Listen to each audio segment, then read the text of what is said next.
Well, there's a certain necessity in doing a channel like this to discuss some of the unsavory, unhappy, unpleasant things that go on in the Philippines, especially with relationships, because part of going into a new environment is knowing what kind of dangers you need to be aware of. If it's a person's first time hiking out in the Southwest American desert, for instance, they should have at least a basic understanding to expect everything from cactus to Gila monsters, scorpions, tarantulas, and rattlesnakes. But what I'd like to do today is probably a welcome departure and discuss the better side of how good life in the Philippines or life with a good Filipina, and I will emphasize that right at the beginning. We're talking about how great it can be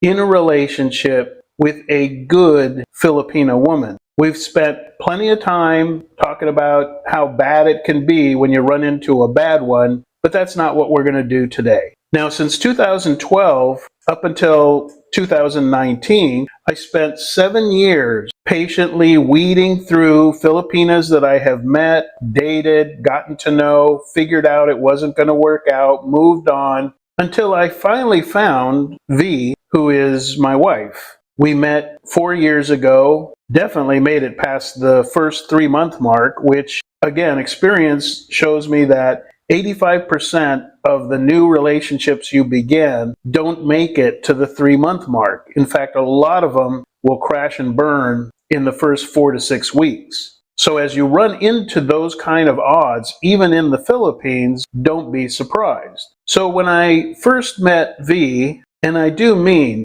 I first met her in person, I literally knew when I saw her from 50 feet away, the first half second, I knew I was going to drop everything and focus on finding out if she really is who I think she is. A big problem is many guys will get swept away, as I was with V, with a very good, strong, healthy, happy first impression, and then they lock into that.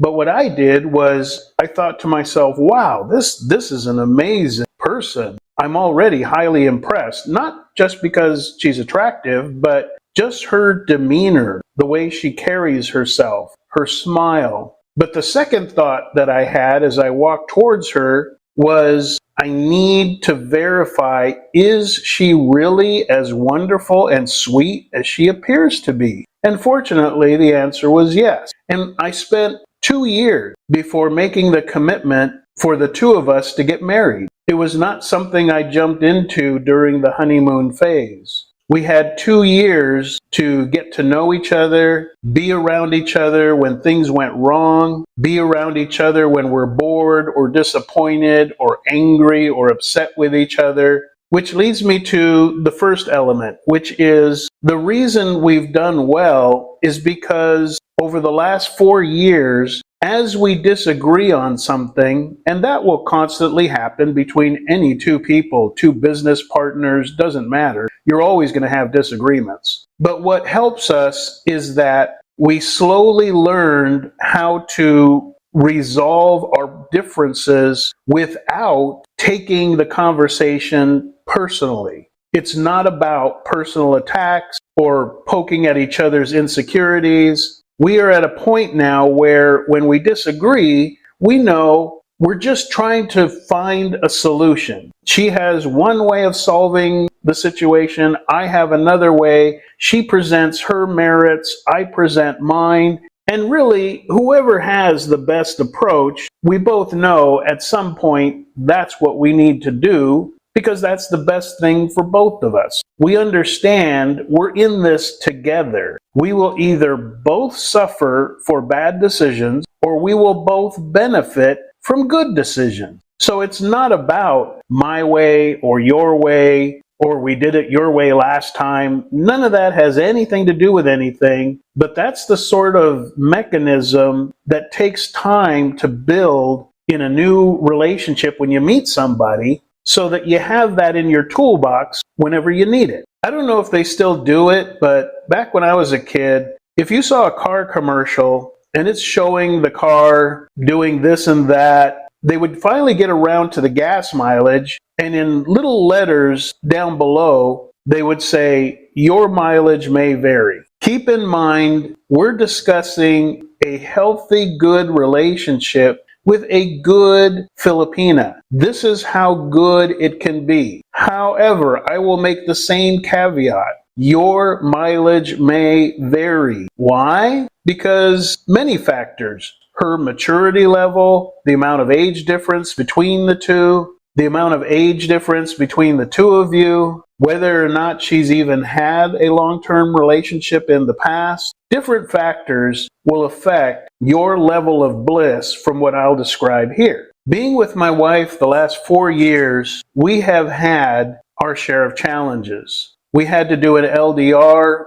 long distance relationship, for those who don't know what that means. We had to do an LDR for almost 18 months. And during that time, my health took some really serious blows. I had a very high glycemic index that absolutely had to be dealt with. And that is when I got into intermittent fasting and keto diet. And right on the heels of that issue, as I arrived in California roughly 2 years ago, I then lost my eyesight. And for a period of about 3-4 months, I only had about 2 to 5% of my vision. So I had to get eye surgery, which I could not get until I brought my blood sugar down. Now, she could have flipped out and abandoned the relationship and said, well, I just need a healthier specimen to hitch my wagon to, but she didn't do that. So I got my eye surgeries done, got back to the Philippines, picked her up, and not long after that, my appendix blew out. So I had to get emergency surgery. It had already blown out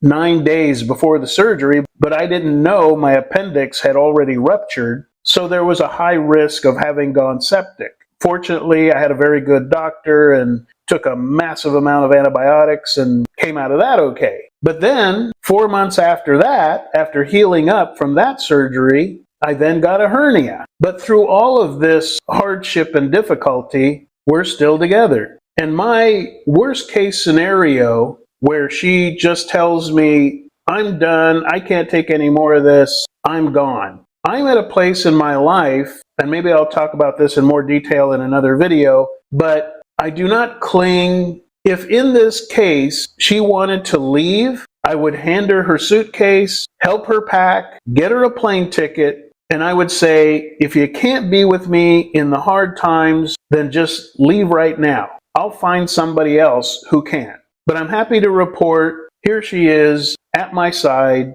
and life is good. Another thing to look for and enjoy in a relationship with a good Filipina is something that maybe you've gotten used to doing without in the West. And it is a combination of femininity and what I call caring in action. Every so often, I'll just observe my wife as she's walking around the house doing stuff. And it kind of reminds me of that scene in Snow White where she's going around the cottage and she's singing a song and washing the dishes and getting dinner going and just happy, and actually is singing some song. And okay, so it might be an 80s song and she doesn't really get the words right, but she's in a happy mood, she's feminine, she's keeping herself busy. She built a garden outdoors, not because we really needed to save on vegetables, but because she wants to eat healthy and she loves gardening. And she's pretty darn good at it.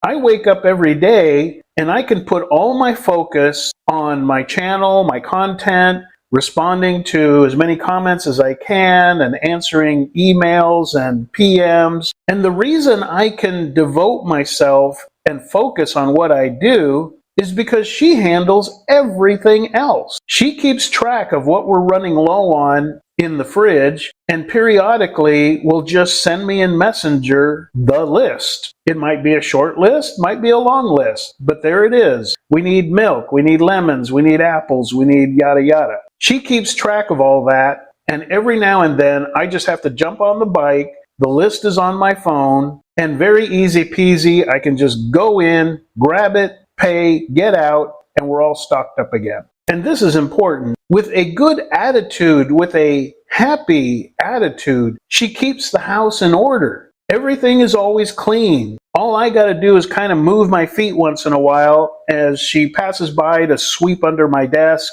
and sweep the whole house. The bathroom's always clean. Every night that we go to bed, there is not one dirty dish in the sink. Everything is wiped down, clean, and ready for the morning. When we run low on drinking water, she sends a text, she puts the bottles out with the money, and we never run out of drinking water. She takes care of that. She's a fantastic cook, and I'm not just saying that. She has the skills to cook just about anything I ask of her. When we first met, she only knew how to cook Filipino food. She hadn't had any experience cooking anything else. But what told me she was a good cook and not just a cook by rote is that I would send her a YouTube recipe and she would make it for dinner. All I had to do was get her the right ingredients. And next thing I know, I've got chicken schnitzel or barbecued spicy shrimp or anything else, and she's able to figure it out. Again, because she wasn't cooking just out of habit. She knows how to cook. And it's very tasty, and also this leads into another thing. She looks out for my health because she had already, before I met her, a healthy mindset when it comes to nutrition. She would occasionally, with her mom and dad, have a little bit of what they call corn rice, which is kind of like cornmeal, kind of like cream of wheat, but she makes it like rice, and she'll eat only a little of it with certain dishes like crab or shrimp. But other than that, she's an anomaly because she's a Filipina that doesn't want rice every day. Even more so when we got together and I told her, I cannot be eating rice. She's had the open mind to understand, as I explained to her, the detrimental effects of rice turning to sugar, which is bad for the body. So it's not just like, don't make rice. Okay, on we go. She understands and wants to know, okay, what do you eat? And I tell her, I basically eat meat and vegetables, eggs included. Now, 90% of the time, that's what I'm eating because that's what she puts on the list, that's what's on the fridge, and that's what she cooks. She makes some fantastic soups. I'm telling you, this is like restaurant quality egg drop chicken soup to die for. She makes a fantastic beef stew with vegetables. Every day for the last 6 months, she makes me the exact same breakfast, which I don't have until about 11 a.m. or sometimes noon. Today I had my breakfast at 3 p.m. because we're both trying to get into a habit of intermittent fasting. So we only eat 2 meals a day. And the breakfast she makes me is anywhere from 4 to 6 eggs with some kind of meat on the side. It could be corned beef, could be sausage, sometimes it's both. And I know there's nitrates and all this, but the idea is to stick to an all-protein breakfast, which keeps me full the rest of the day until we have either meat or meat and vegetables or meat vegetable soup for dinner. Now, once in a while, we go out to eat and we'll get a halo-halo dessert. We'll have some barbecue chicken, which has a little bit of sugar in it. I'll even sneak off and get a McDonald's burger once in a while. But 90% of the time, we're pretty much eating healthy, and she's the one that makes that happen. Another 2 items that are just really great when you have a good Filipina woman in your life. And again, all of these things are things that you may want to keep an eye out for. If these are the things you want in your relationship, you may need to cultivate them and let them know this is the kind of marriage that I want. Now with us, what I love is that she has a good sense of humor. It's my belief that one of the ways you deflect stress out of your life, which is detrimental to your overall health, is to have a sense of humor. When something doesn't go as planned, we planned on going to the beach and then it starts raining, each of us can have a good sense of humor about it. And mixed in with that is a sense of affection. Now, different people have different ways of expressing that. I believe there's a book I read years ago by Gary Smalley, The Love Languages, something like that, The Four Love Languages. You can check it out on Amazon. Because there's people who want to show affection verbally, others by, say, the man shows it by keeping the house maintained or whatever. In our case, her and I are the same way. We need physical contact. That is how we show our affection. We're very verbal. I would say that we tell each other verbally out loud that we love each other at least 8, 12 times a day, morning to night. But physically, we both show our love with affection. We really can't get within 3 feet of each other without touching each other. It might be a caress across the back. It might be a full-blown hug and kiss. In fact, one of my favorite things is every time I walk through the door coming back home, she calls out to me, comes over, gives me a big hug, gives me a kiss, helps me take the backpack off of my back, puts away all the groceries so that I can just focus on changing clothes or taking a shower. And it's great. It's very encouraging to know you're with somebody who physically lets you know with their touch they care about you, they're on your side, and even without asking, she'll sometimes just say, hey, do you need a massage? You want a massage? I'll make time for it. And she's got the oils, and I put on the relaxing music. We set the lights down low, and, she tells me, okay, lay down, sir, ready for your massage. And then she'll say, okay, get ready to enjoy the pain. But it's not really painful. Actually, it really feels great. She does more the Swedish massage approach, so I always end up feeling better after. And finally, I would say one other great aspect of being with a truly good Filipina woman is I wake up every day, and it's natural that when you love a woman, you want to find ways that make her happy, that make her smile. And it's horrible when you're living with a woman that is high maintenance, and no matter what you do, it's never good enough. I'm sure many of you have experienced that.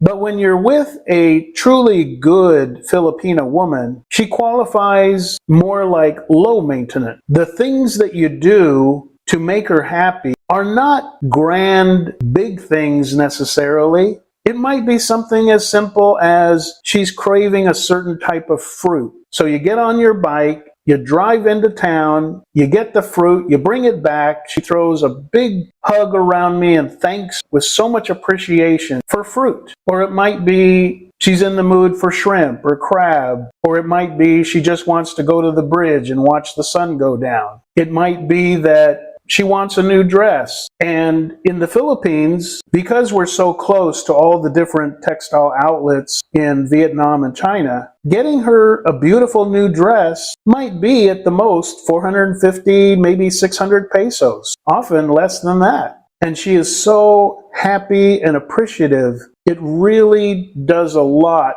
for your mental health as a man when you can see her genuinely smile and be appreciative and thankful even in the little things. So I want to say, as you go dating in the Philippines, keep these sort of things in mind. If these are the sort of things that you look forward to in a long-term relationship or marriage with a Filipina, do not waste your time with a woman who is not even close to this. When you encounter a woman that you can't trust, or you encounter a woman that is high maintenance, you encounter a woman that makes your life harder, not happier, drop her and just keep on looking. Do not settle. Look until you find what it is that you really want, and you will thank yourself 1,000,000 times over.